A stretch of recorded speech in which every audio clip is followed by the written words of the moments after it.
Good morning. My name is Kumar Ravichandran. My presentation is going to be called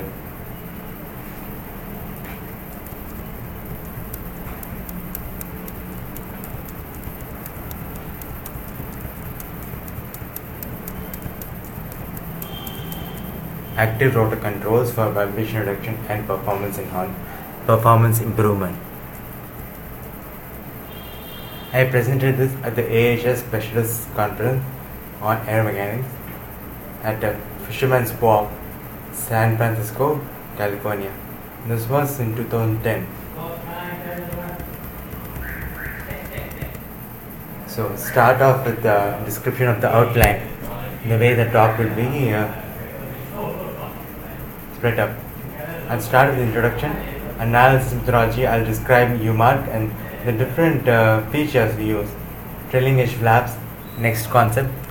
Trailing edge flaps, I explored them for hover performance and high speed forward flight.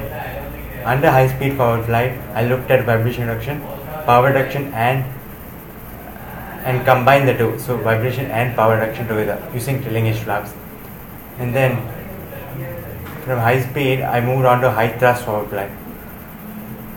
I looked at vibration reduction, stall alleviation, power reduction, and combined all three: vibration, stall, and power reduction. So the objective of my work was and start off with trailing edge flap. So combine vibration, power, and stall reduction with the trailing edge flaps. So first, vibration. Active control using multi-cyclic pitch excitation eliminates the vibration at the primary source, which is the main rotor. And the devices that can be used for this are higher harmonic control, individual blade control, active twist, and trailing edge flaps. And then after vibration, I move on to dynamic stall. This is a treating blade phenomenon in high thrust forward flight. Looking at superior airfoils to combat dynamic stall, the problem is the airfoils are also limited in the operating range. Airfoils are limited in operating range, so you can choose only some airfoils which can satisfy its criteria. So to fight dynamic stall, I looked at active control with trailing edge flaps or leading edge slats. Leading edge slats are superior to trailing edge flaps in terms of loading.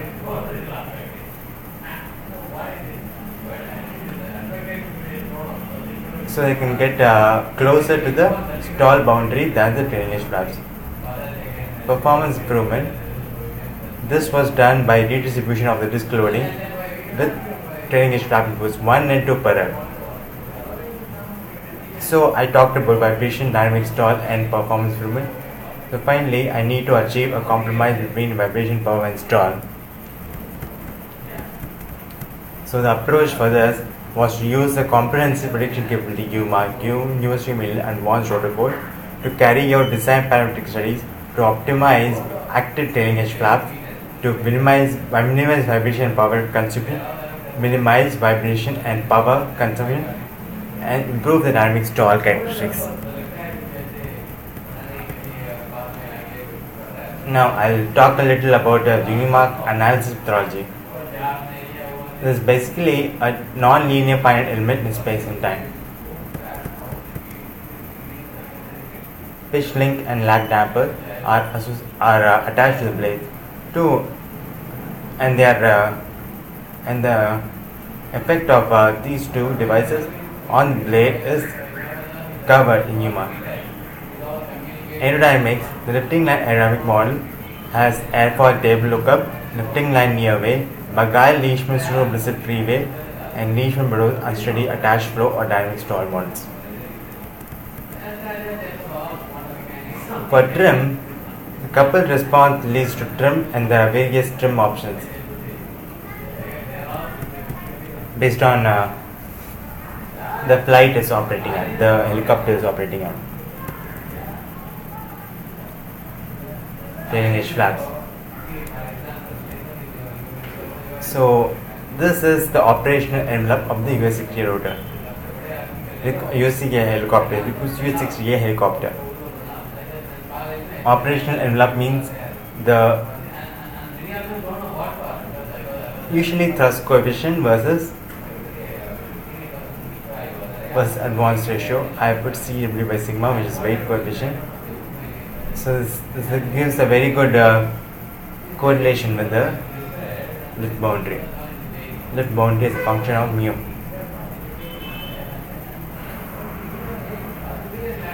This is a acute lift boundary. Two high-speed flights that are of interest are flight 8534, which is high-speed flight, and then flight 9017, which is a high altitude and high thrust condition. It also has very high speed, but much higher speed is 8534. You see that the advance ratio for 8534 is 0.368, while 9017 is 0.237 only. So I've been talking about using trailing edge flaps to combat vibration, power reduction, and achieve and combat vibration, power reduction, and stall alleviation. So the trailing edge flap that will be used is a primary the trailing edge flap that will be used is 10% span, 15% chord, mid span, and 65% radius. This is geometry of the flap. And this flap operates as a moment flap. It alters the section pitching moment and alters the section pitching moment and induces blade twist. All these have an effect of reducing the blade torsional stiffness.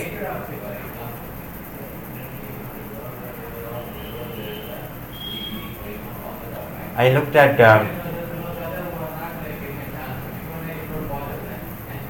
the torsional stiffness of the blade will be reduced due to the trailing edge flap operation. I looked at the effect of reducing the blade torsional stiffness on the trailing edge flap effectiveness. So here you have two plots, two fan plots for baseline torsional stiffness and 50% torsional stiffness. You see where how the graphs react with the reduction in torsional stiffness. So the torsional stiffness is reduced to 50%. The first torsional frequency, so torsional stiffness, the first thing you can show interest in is torsional frequency. For the baseline is 4.3 per rev, and then for the 50% blade is 50% stiffness blade is 3.3 per rev. So we are talking about trailing edge flaps, and these are plots which show the aerodynamic characteristics of the trailing edge flap at a very high Mach number 0.5, and the actuations of trailing edge flap are restricted between plus or minus 5 degrees.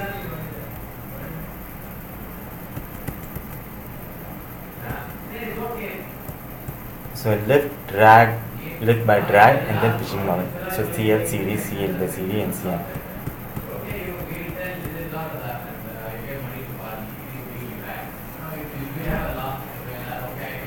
So in terms of speed, we start with hover, which is zero forward speed. Effect of trailing edge flaps. So we look at the effect of trailing edge flaps at hover.